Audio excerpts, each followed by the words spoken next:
All right. Well, welcome everyone to the February 9th SIG Node meeting. Meetings are recorded for those who aren't able to attend. So let's be, friendly and kind to everybody so that we're happy about that. What we have on the agenda today, we have a number of items. I think we want to give enough time to make sure we got all the enhancement stuff done. So maybe first, Sergey, do you want to, anything we want to talk about with respect to the active pull requests? I know a lot of focus has been on enhancements this week. Yeah, as you said, all the focus on enhancements, and we need to start approving pull requests and review more. So if you have time, maybe after this week, please start doing it. Yep. All right. I guess, Alana, you give a doc pointer to the latest state of enhancements. Do you want to walk through that and make sure everyone? Yeah. Do you want to give me co-host and I will share my screen? Yeah. There you go. One. Okay, so I just went through this quickly this morning to kind of update where everything's at. So everything that has not yet merged, I have marked with this sort of yellow color. And everything that has merged is good to go. I've marked with green. And anything that like is an NA, I just didn't give a color. So there were we were previously using green, red, and yellow, and I just have yellow and green now because everything has at least a PR up. So this one for the run as group promotion to GA, there's just some PRR feedback required. This one I think has the PRR approved, but just needs a node approver. This one has been merged. So basically anything that is, I guess, in yellow here, I don't necessarily need to go through all of them. They are not yet ready to go. Everything that's in green is ready to go. I don't know if there's anything that we want to discuss other than, I think this one had a comment from Derek saying probably won't make it into 121. Yeah. So what I was trying to figure out was there's this doc and then there's the enhancement tracking spreadsheet. Mm-hmm. And it's just understanding that if there was a disconnect between the two. I don't know if there are. It's really hard to filter by SIG in the enhancements tracking spreadsheet right now. Let's see what they have for Node. So they have as well 15, which is what I had, and they had 4 tracked and 11 at risk. I think we had another one merged since then, so they probably just haven't updated it. So that matches what I have here, which is 5 tracked, 10 at risk. So I counted these. All of the yellow things are at risk. Okay. But yeah, going through their spreadsheet definitely is harder because you can't really sort them by the sponsoring SIG. So there's not like a filter view here that I can see. Yeah. Let me give this doc in the chat so people at least know what I'm looking at here.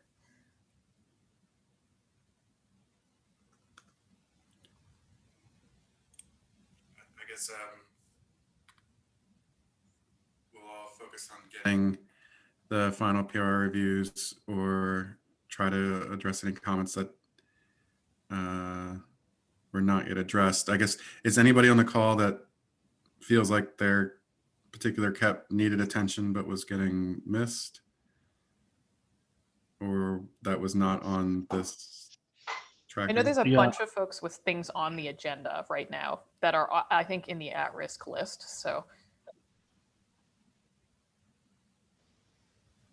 so in the interest of that, I guess if that's the case, either put your KEP on the agenda if it is not here, then it was at risk, and then for interest of time, then we can go through the remaining agenda items. So thanks, Alana. Yep. Sergey, do you want to talk through your deprecation timeline next? Yeah, that would be great. So do you want me to project or I just talk over?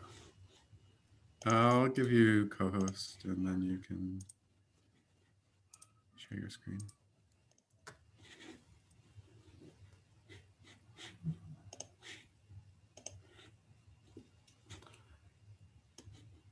Is the phone big enough?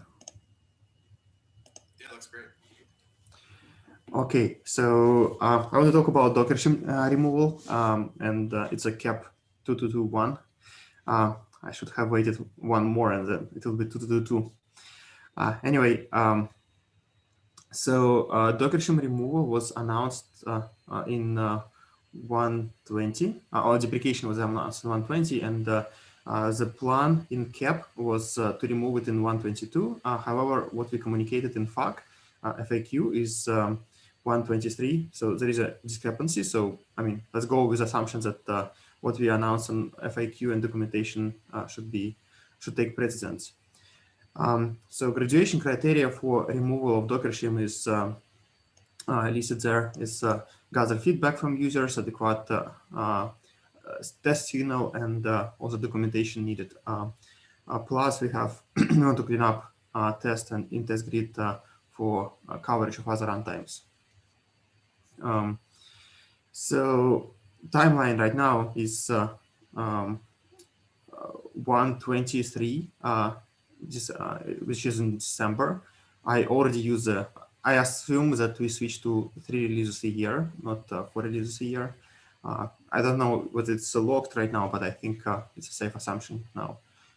So if we remove it in 123 in December, then at the same time, like our CAP currently saying that deprecation should be for 1 year. So the same release, we will completely remove Docker from in3. So the plan was to remove it, to compile without Docker shim at 1 release and like remove later when possible. With switch to 3 releases per year, December becomes a time when we actually can remove Docker shim from in3 completely.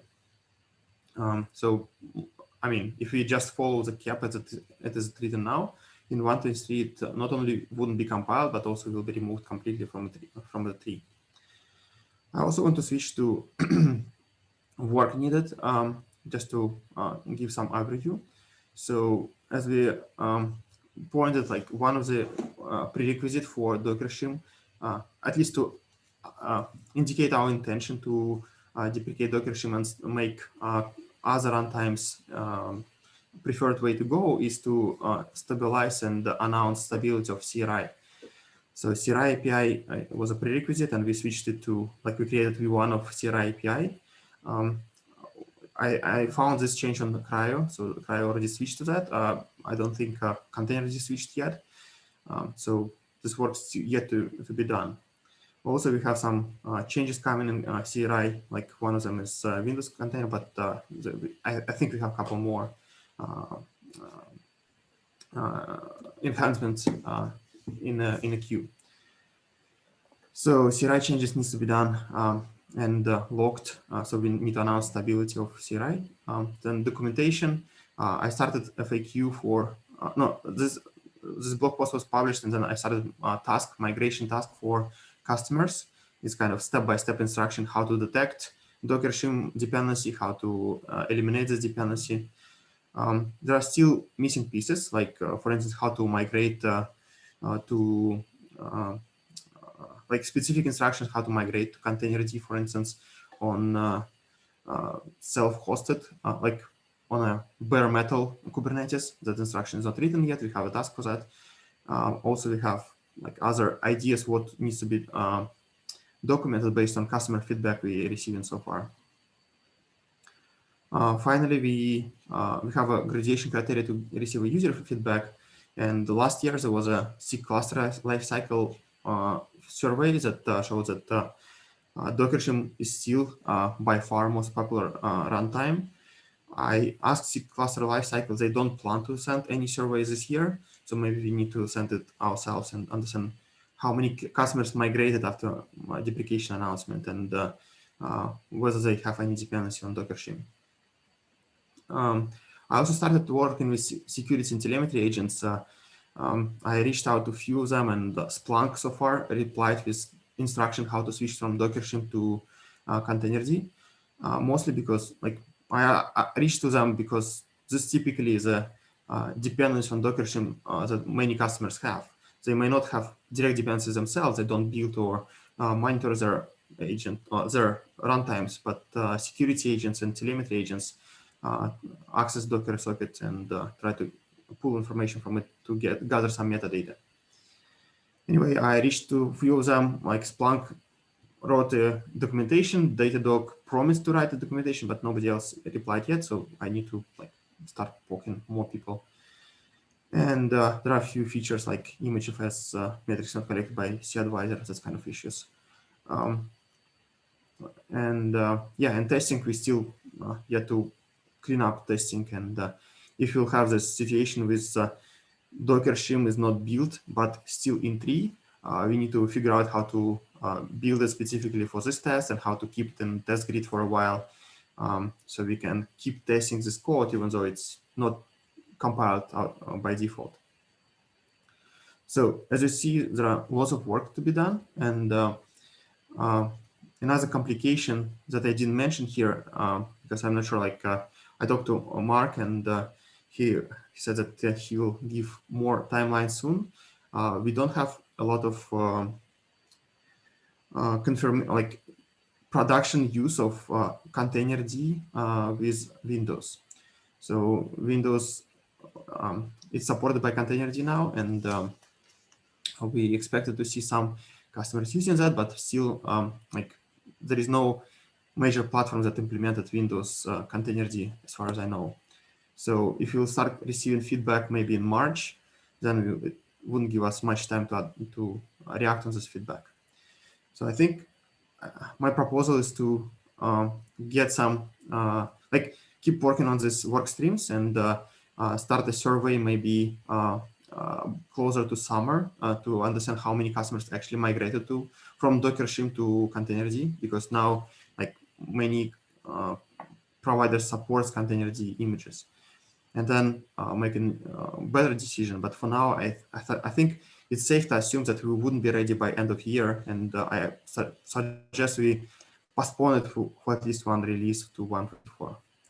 And also postpone to 1.24 will also make us in the situation when we can safely finish the remove compilation of Docker shim and don't and remove it from in-tree, so we don't need to keep all the testing around.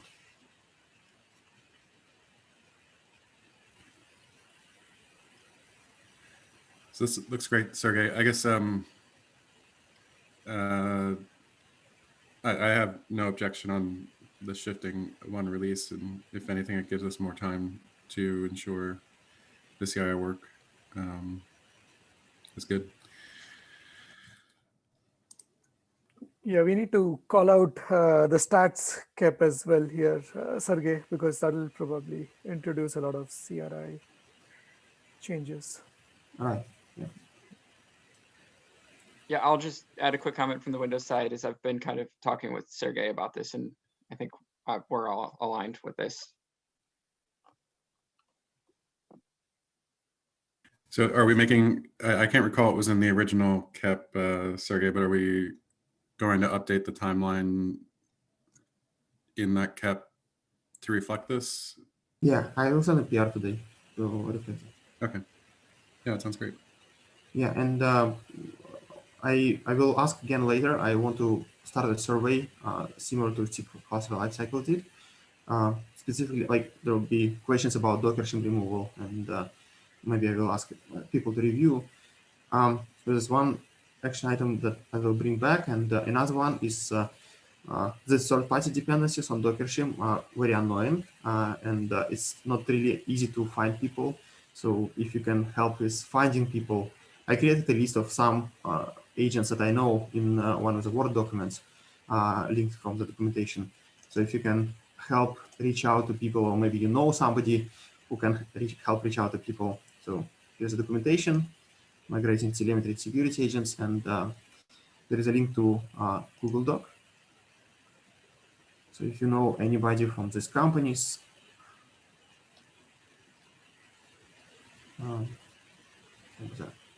there are people replied, but they haven't wrote documentation yet. Elastic, Filecore, Filebeat, Lacework. I listed some that I know.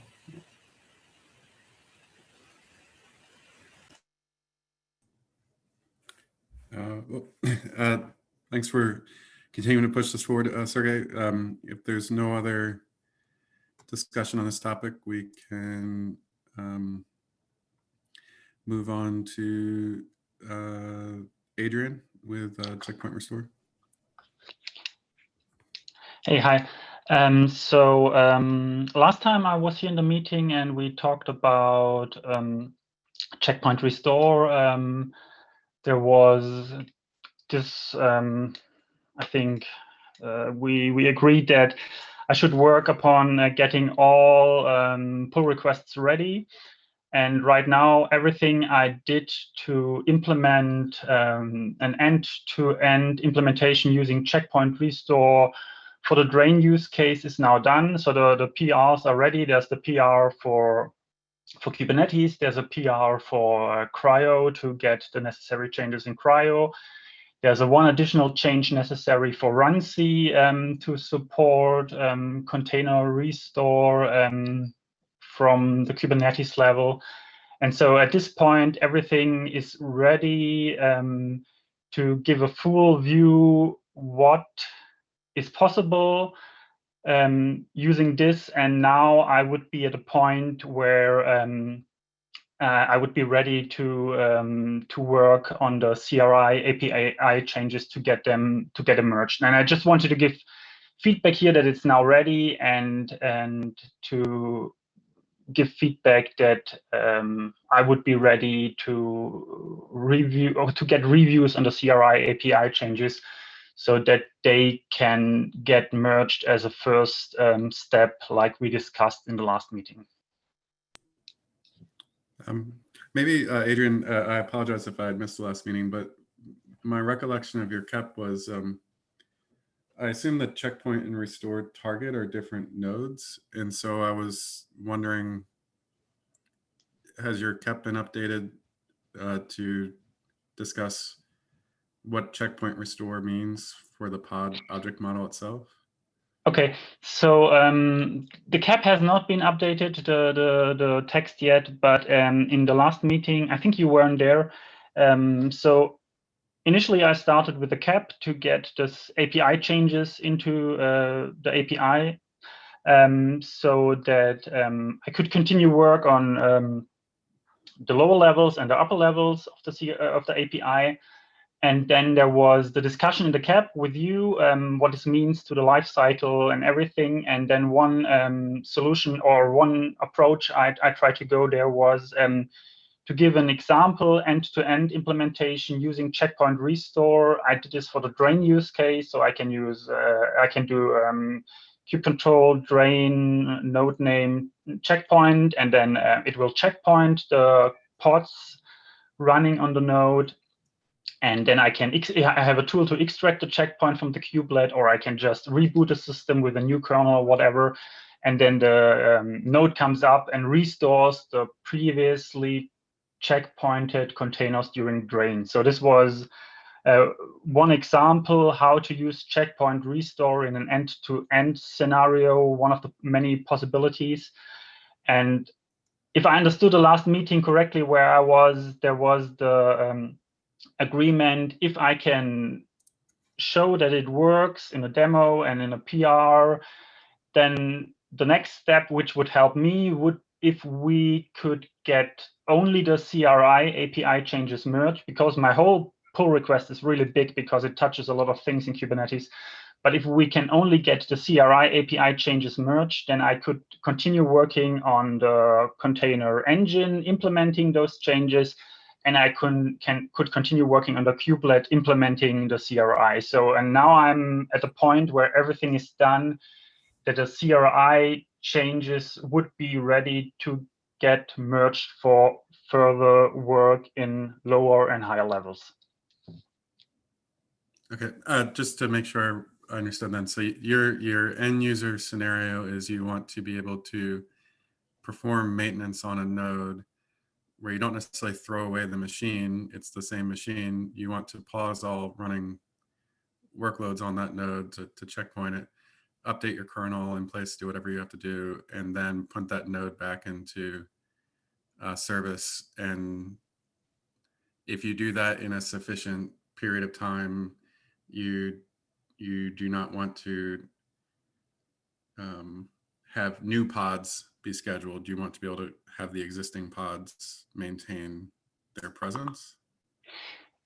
Yes, so it's about a stateful pod, so something where you have loaded something into memory. My examples and my videos are always I have a Redis database, and I have a stateful Java application and a Python application. I have 2 nodes, and I drain the one node with a Redis container with a Redis pod, and I drain another node with 2 stateful web applications, and then I extract the checkpoints and move them all to a 3rd node and can restore the kubelet there, and the containers will continue running in the same state.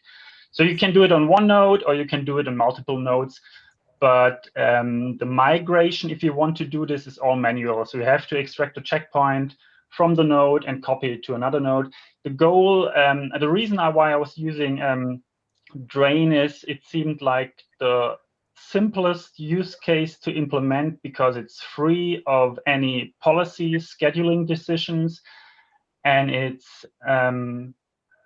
doesn't involve automatic file transfer from one node to another. So it's all about one single node, but it's at the same time it's giving you an end-to-end implementation, seeing what everything has to be touched in Kubernetes to implement this. So, and this is now ready and testable.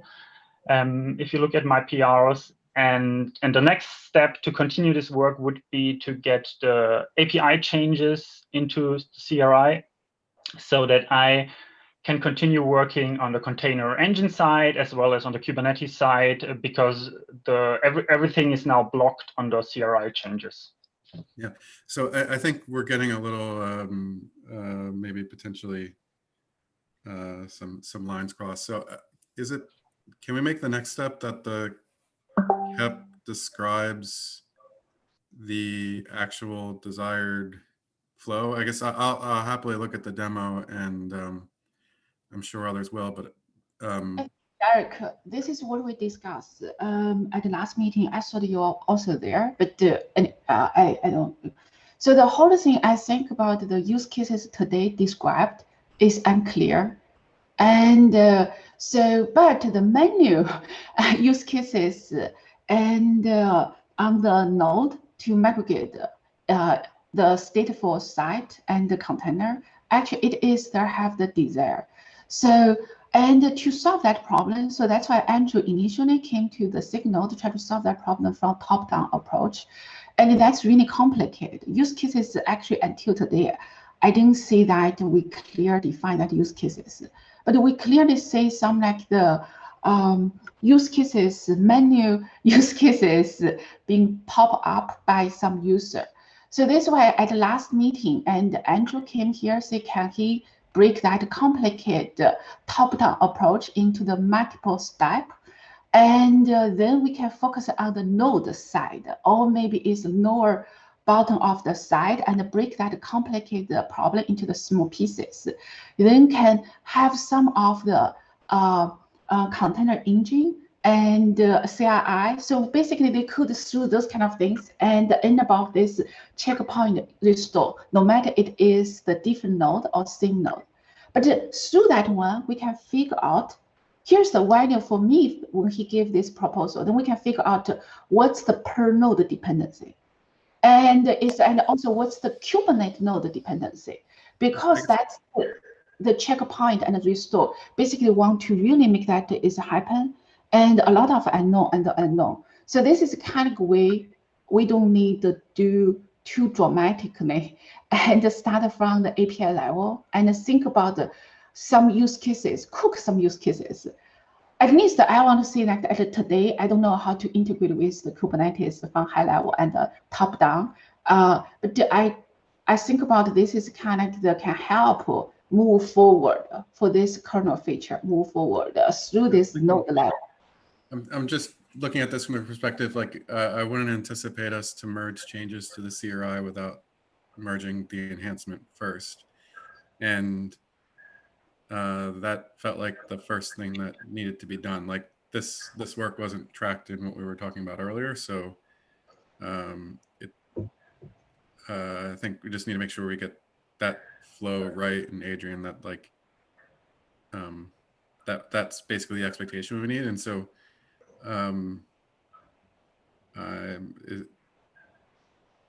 who wants to take ownership of reviewing this cap and like ensuring that that process is followed? And I can definitely update a cap to, because it's like probably it's 4 months old, so a lot has changed since then, and I can update that it reflects what I have actually done. I think there are still a few open questions there, and maybe if I update the cap document, then it's easier to review, and I can definitely do that. But right now I focused more on code changes to get them ready. So I think what we expected, this is only cap merge in the 1.21 perspective. I thought that this is just ongoing, and but this is not. At least I don't think about this as a target for the 1.21.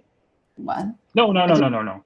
Yeah, so that's why I think this is why I think the director have to consider. I think this is just miscommunication. We are not expecting anything merge 1.21, and Andrew is just follow up based on last discussing and to see some demo and see propose some potential change on the CRI. And there's no agreement, but we just want to move forward. And move forward is not mean like merge something. Move forward is just help to figure out how the Kubernetes can utilize this kernel feature, and also like the start from the node level, and start from the stateful side work node. That's all we are talking about so far. Nothing committed. And I think I did mention that I definitely want to be one of those reviewers for this one. And so I just want to share with here. Please correct me, Andrew, if I express that well.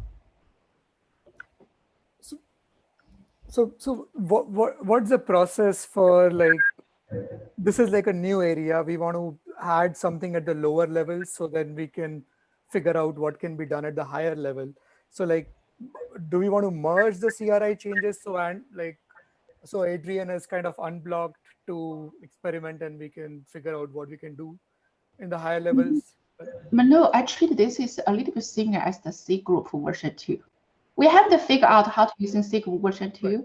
Even like I have to see the discrepancy between C group version 1 and C group version 2. We were already working with the OCI. We were working with the container engine, right? Then we start to look at that how to on the Kubernetes level to utilize C group version 2. So this is kind of like the similar, like I personally will this kind of kernel feature, all the kernel feature like this way. And we did give some space to the C group version 2. Like the 3 years ago when C group is really in the poor state here, we basically say, oh, let's have like a system D support both C group version 1 and version 2, so we can have the more space to later Kubernetes can move. There's a migration path to move to the C group 2. So this is actually, I think that it's the same idea too. I try to apply here. I want to have some space for more advance of the kernel feature to move forward. But at the same time, we learn through that kind of exercise. So this is what last time when the Andrew, this is a year ago, I forgot, is Andrew you or someone else? And we really don't agree about the use cases at Kubernetes blind take that one. So that's why they went back and come here and they try to figure out the API. And so they found that it is hard, like what we said, it is really hard to figure out and the use cases. So that's why I started from the node and the menu and started looking at the CI. I think it's the right approach from that perspective. And I think we have to work through a couple of things, right? So Mernal, to your question on like, should we merge this? I think the answer needs to be no, right? Like what we should do is if we do feel that changes are needed to the CRI to allow experimentation, those changes need to go under some well-defined experimental part of the CRI. Like we don't have a great way of identifying that. And so like the current cap says, oh, we'll just add some new operations to the existing runtime service. Maybe we should have a experimental service, right? Where stuff that's clearly under there is under construction, but not fully not necessarily required of a CRI implementer to meet some conformance, right? And so I think we need to like figure out where we want to put experimental work within the CRI boundary. Yeah, if we and like, merge it. exactly. Without having the runtimes being blocked by it, I mean, runtimes are free to ignore those changes and it shouldn't break either side. Yeah. Yeah. So I think that'd be the first thing I'd want to, maybe Mrinal, you can help figure out a path for that with Adrian, but I don't think we should just get into the habit of merging to the CRI, especially operations that the kubelet's not calling right now. Okay. Again, I don't think that we have proposed anything to merge at this moment, but I just want to say the same rule apply to the SIG version 2. And I just want to say that there's something we have to keep the same standard. So otherwise the open source community is hard to. So this is kind of the similar things. And I totally agree with you. We need to have some experimental experience, but the same thing for the SIG version 2, right? So we don't have that experimental services to apply to the CI. So that's kind of what I want to say, like the we should work on the CI, how to make those experimental features, include all the kernel new features in the long run. So, but I just want to apply it, just tell the why we think about those kernel features can start from the node side to help move forward. Yeah. All right, well, it seems like on this item, just so we can get other items, Adrian, you'll update the CAP to the latest state of your proposal. I will do that. You can, maybe as a part of the CRI API graduation, we talk about where we could do experimental changes. We can get that kind of ironed out. And then maybe we can check, I don't want to use checkpoint, check back at once those updates were made. But for 121, we won't merge any particular item just yet. Yeah, no, that was never the goal for a certain version. This is not a goal of this work. Okay, so I will update the CAP, no problem. Where should we continue this discussion? Should I come back here next week or in 2 weeks, or should we do it in the CAP, or I think it'd be good if you and Mrinal could report back on how the CRI could support experimentation as the next item, and I don't want to speak to anyone's timeframes or commitments. Okay, sure, of course. But so the way to get the CRI changes into Kubernetes is by getting something ready to provide experimental features. So, correct? Right. So when just to make sure that I understand the language, when you say get it into Kubernetes, I view that as you want to merge your pull requests. And yeah, right. No, basically, yeah, I just want to get the CRI changes somehow merged to continue to work. And if just to make sure I understood it correctly, you think there should be some experimental type which this can be used without breaking anything existing things, and so getting the experimental framework or whatever it's called is a prerequisite. Okay, yeah, okay, no problem. Some other context, like the CRI is just the kubelet's a client, right? And so that we can have a different maybe perspective on it, but evolution of gRPC APIs that were public within Kube, we've been asking other CAPs, like when they extend the pod resource API, that it needed to be, if you were a server of that API, it needed to be behind a feature gate. It needed to be errored if the feature was disabled. And there's like a whole host of like evolution of stuff that we need to be careful on. So I think just pairing up with Mrinal on like a right path for the community to experiment is a good next step. Okay, sounds good. Thanks. Okay. Let's see. I want to be sensitive to items that were on the tracking list. So I guess, Vinay, if it's okay, can we allow Herschel to talk about his item next, because I think that was on the not tracked yet list or not. Yeah, sure. That's Or fine. Bobby, yeah. Just because I know That's we have fine. a tendency of getting a long time on vertical scaling. I added a next week agenda, so if anybody wants to move their item to next week because it's not urgent, feel free to do that. Yeah, so either Yeah, I think Bobby we or can Herschel, move if this we one could. to next week. Okay, perfect. So, Bobby, was there anything you wanted to talk through on the graceful shutdown cap other than?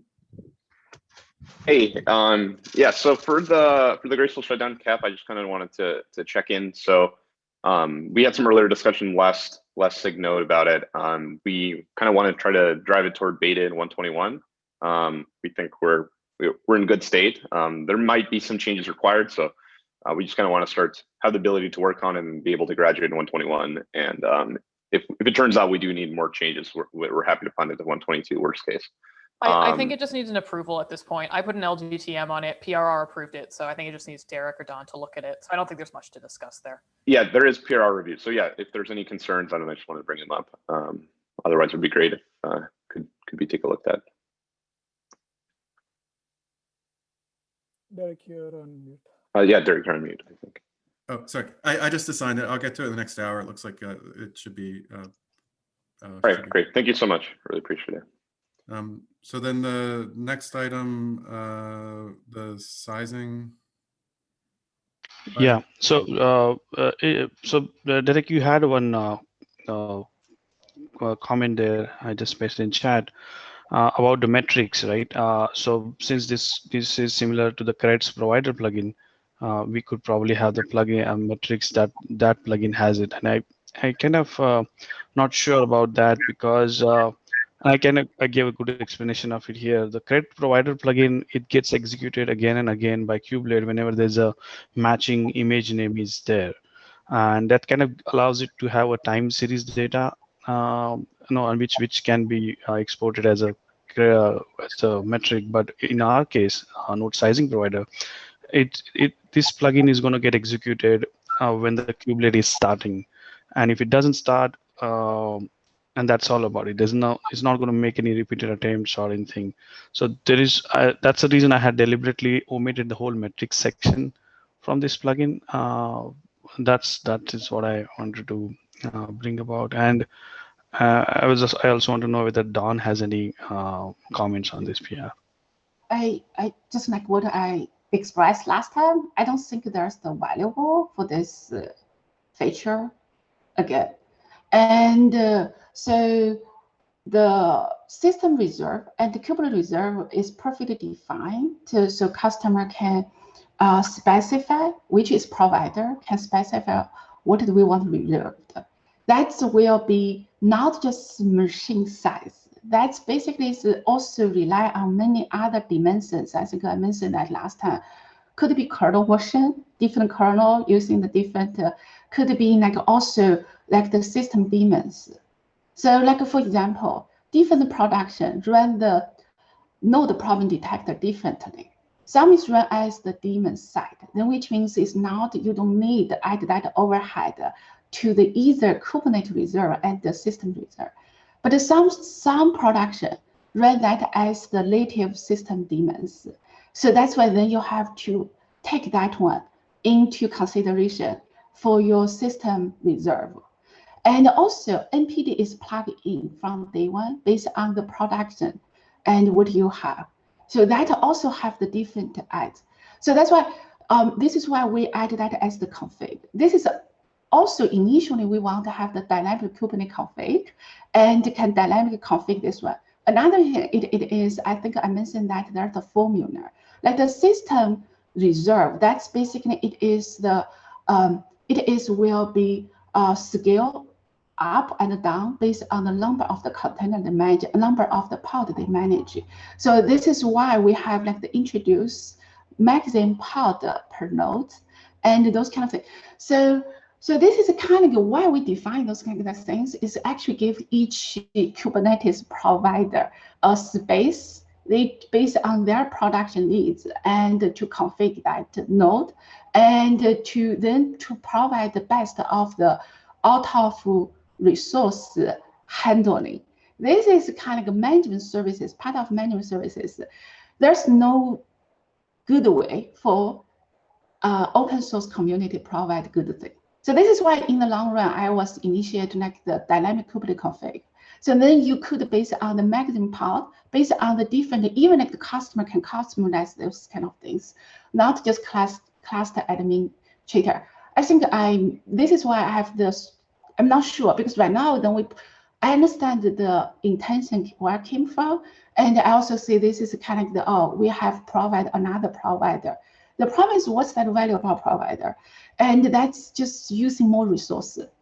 and for that from your node, we give out more resources from other nodes, but not real functionality or not customer value to the users. That's kind of the, I just want to repeat though, I don't think about that's very useful cap, and especially provided by the open source community. I can summarize because last time it came from the doc, so that's why I didn't summarize what I say. I did share at the community at this meeting and a couple of weeks ago. But this I can summarize what I say and in the cap. I don't think that's the valuable approach. Yeah, I understand what you're trying to say here. The main motivation of this KEP was to actually address the problem that we were facing and we saw in production. So when we have, like, say, to give a concrete example, we had an incident where Kubelet was causing a node lockups on Azure platform, and then not so much on GCP, but so these different platforms are working differently, you know.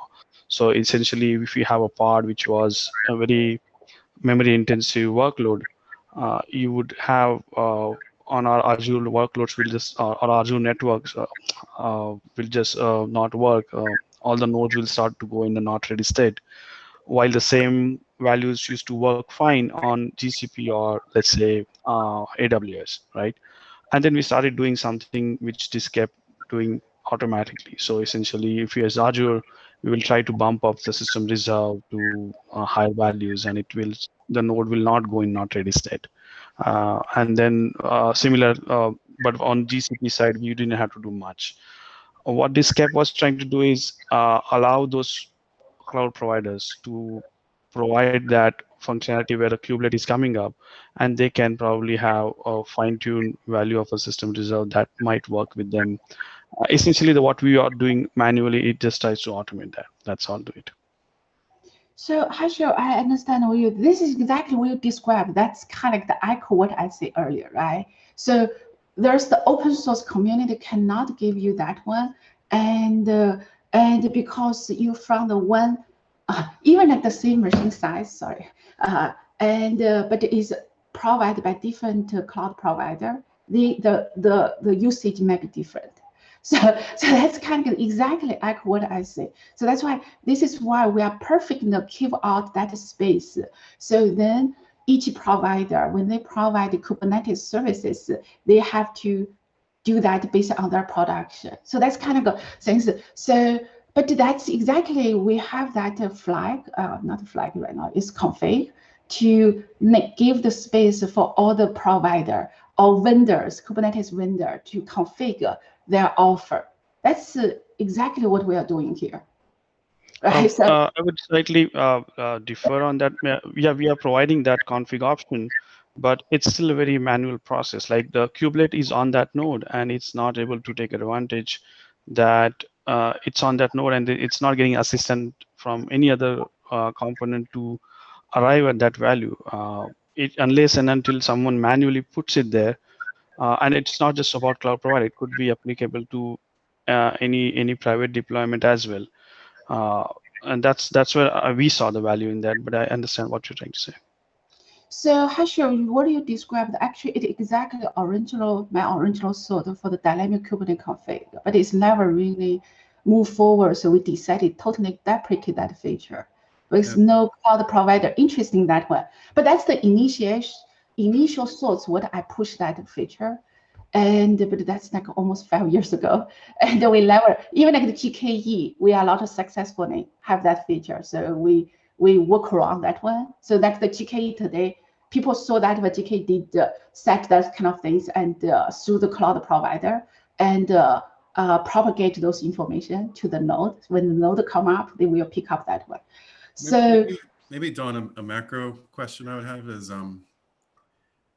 originally we configured kubelet with nothing but flags, and that became a pain point, and then we moved to configuration files. Yes. And that's great, right? Their version, it's awesome. And at the same time, we did dynamic kubelet config. And the way I see the issue with dynamic kubelet config is it breaks a lot of the shared responsibility models of many Kubernetes offerings to allow the end user to configure the kubelet as widely as that had exposed.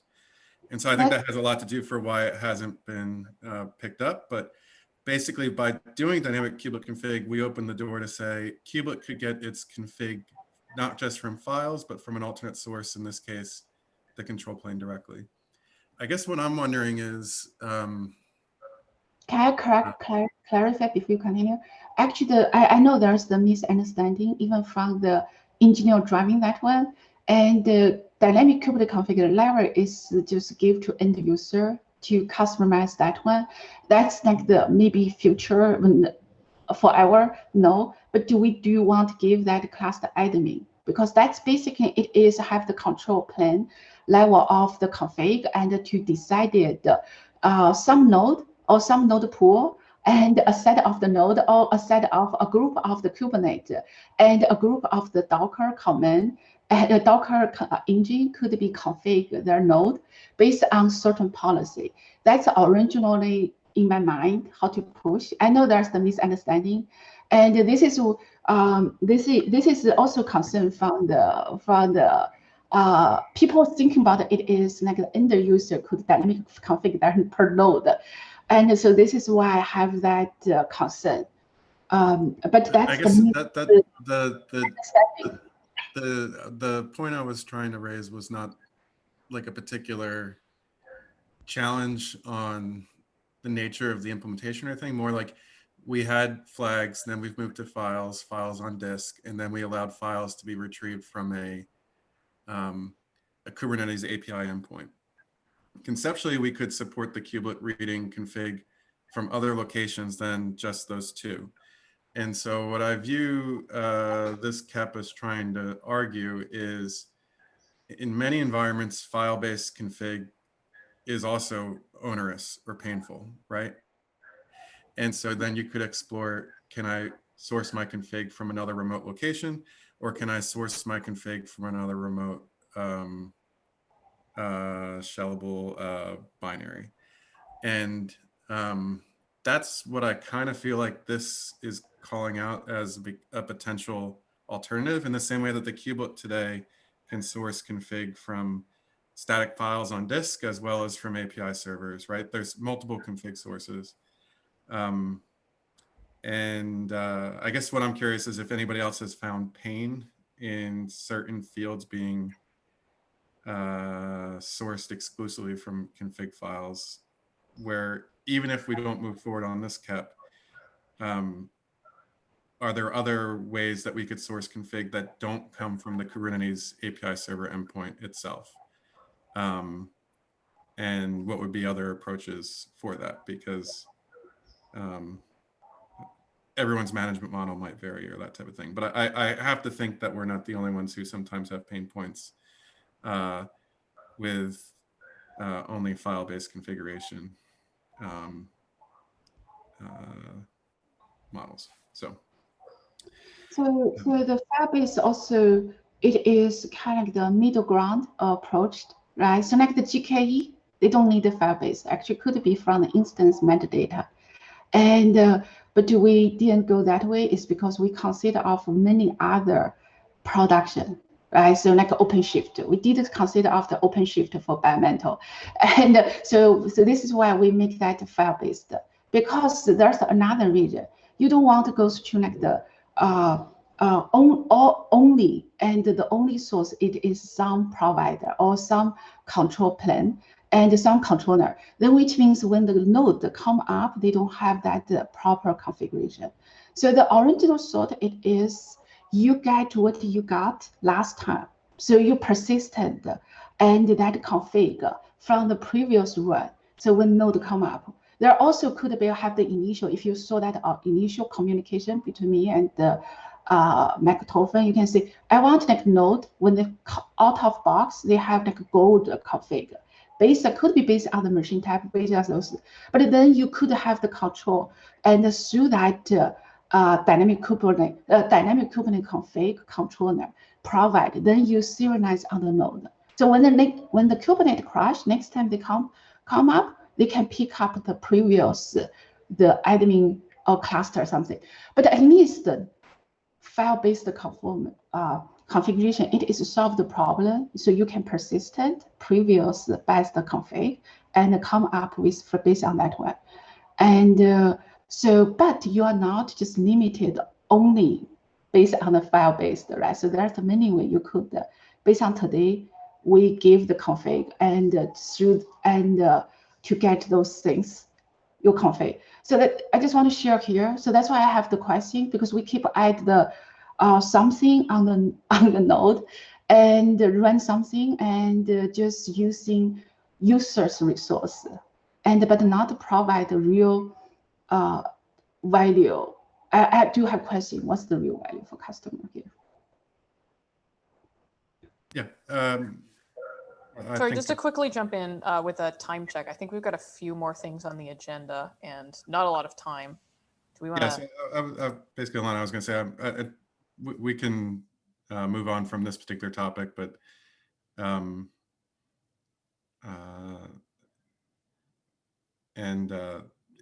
that's fine. So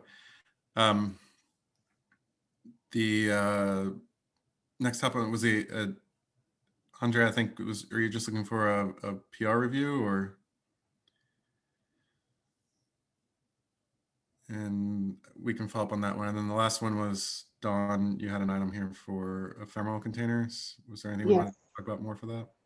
I just want to mention that this one, the promote that to the beta, the PI is merged, but along that one, actually there's another cap also merged, which is we are going to allow the pod security context being applied to the informal container and allow that is being customized. And there's a concern raised by the team or Claire, but the concern is reasonable. So and he also is okay with the current approach. And this is all the things we apply to here. Actually, it is got the feedback from the user, try the alpha feature, and from the cluster admin, and also from the new user. Just want to share here. And if you have the concern, please raise. Even we merge. Do you have a link to the other cap? I did in our 1.12 21 the planning. I did mention that to merge this one, and we also merge another cap. So you can have the link to that cap. So just want to share here, and please, because until I review that cap, I realized there's another cap have to engage together. So that's why we are spending some time to figure out. But I want to raise to here for community. Yeah.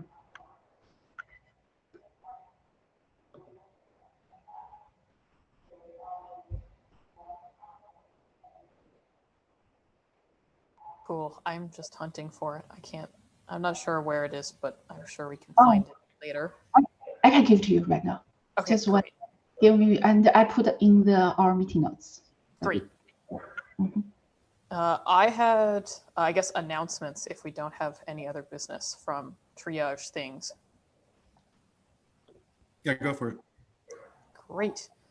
So we have worked for, I think a couple of weeks now on a triage process to help new reviewers get involved in SIG Node triage. So the PR is there. I think it just needs a final approval. I don't think that there's any more feedback that needs to go in there. But for the folks who are interested in getting involved in more SIG Node triage, SIG Node PR review, that doc is now there, and you can refer to that, and it will walk you through all the way from like, I'm a new contributor to Kubernetes, like what things can I do, to this is how you become a reviewer and approver and what their roles are in Node. The other thing that we wanted to discuss from, I guess, the Monday meeting is now we are hopefully no longer going to be the Monday meeting, Sergey. Yeah, so we asked people what other time works for people, for everybody, and we didn't get a lot of responses, but based on few who are coming to the meeting very often, we decided that we want to move to Wednesday 10 a.m. PST. So I will reschedule the meeting. Not this Wednesday, next Wednesday. This week we already met.